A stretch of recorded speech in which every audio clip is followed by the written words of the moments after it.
Choosing not to post photos of yourself isn't a sign of insecurity or a mood, but a rational and measurable defense mechanism against the heavy psychological and cognitive toll of the modern selfie economy.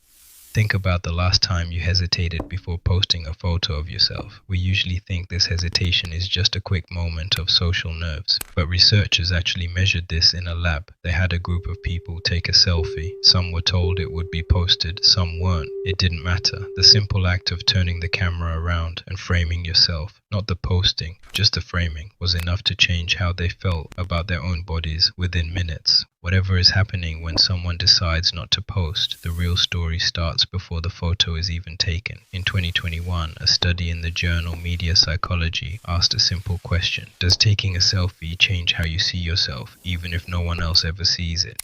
Researchers had participants either take a selfie or take a photo of an object. Then they measured state self-objectification, how much you start viewing your own body as an object to be evaluated. Taking a selfie increased it immediately. Posting it afterward made absolutely no difference. This matters because it reframes everything. We think not posting is a choice made at the share button, but the psychological event already happened the moment the camera flipped around. A separate study tracked what happens after posting. People who posted a selfie reported feeling less attractive, more anxious, and less confident minutes later. But here's the strangest part. When participants were asked to sign a form afterward, their signatures were measurably smaller than those who hadn't taken selfies. In psychology, signature size is a subtle physical marker of momentary self-esteem. This isn't just a subjective feeling. Your brain's hesitation is written directly into your physical movements. The psychological price of this selfie loop doesn't stay contained. The same body of research found that taking selfies was directly linked to increased social aggression and objectifying judgments toward other people's appearance afterward. Think of it as a cognitive leak. When we turn ourselves into objects, our brains immediately start treating everyone else as objects too. This explains a highly specific pattern researchers noticed. In interview studies, people consistently said they felt far more comfortable sharing photos of their faces than their bodies. Why? Because faces are highly controllable.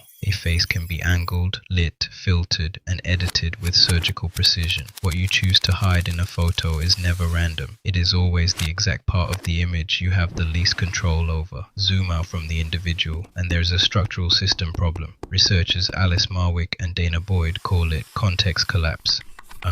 In real life, you present a different version of yourself to your boss, your close friends, and your parents. It's natural. Social media flattens all these separate worlds into a single terrifying feed. No single photo can ever be appropriate for every audience at once. Because you can't see your real audience, you instead post for what researcher Kate Litt calls an imagined audience, a mental, hypercritical composite of who you think is watching. Not posting isn't a sign of fear. It's a rational response to a hallucination. Being watched changes how we behave. In 2013, after revelations about mass government surveillance, researcher Jonathan Penny tracked traffic to privacy-sensitive Wikipedia articles. There was an immediate, sustained drop in views. Simply knowing you might be watched changes behavior, creating a chilling effect. Crucially, his research found that women and younger people were significantly more likely to self-censor in response to surveillance.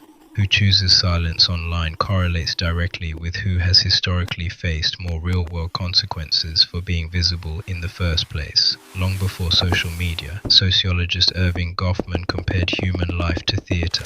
We have a front stage where we perform and a backstage where we drop the act and rest. We need both to survive, but online, the backstage is vanishing. Every photo is potentially front stage because it could be shared. Choosing not to post isn't a withdrawal. It is a necessary defense of your private backstage. This brings us to a final, crucial study from 2023. Researchers found that people who have a higher native baseline toward trait self-objectification, which is a stable, measurable personality dimension, not just a passing mood, are the ones who edit their photos most heavily. This means the hesitation you feel before posting isn't a random character flaw. It is a traceable, stable part of personality psychology.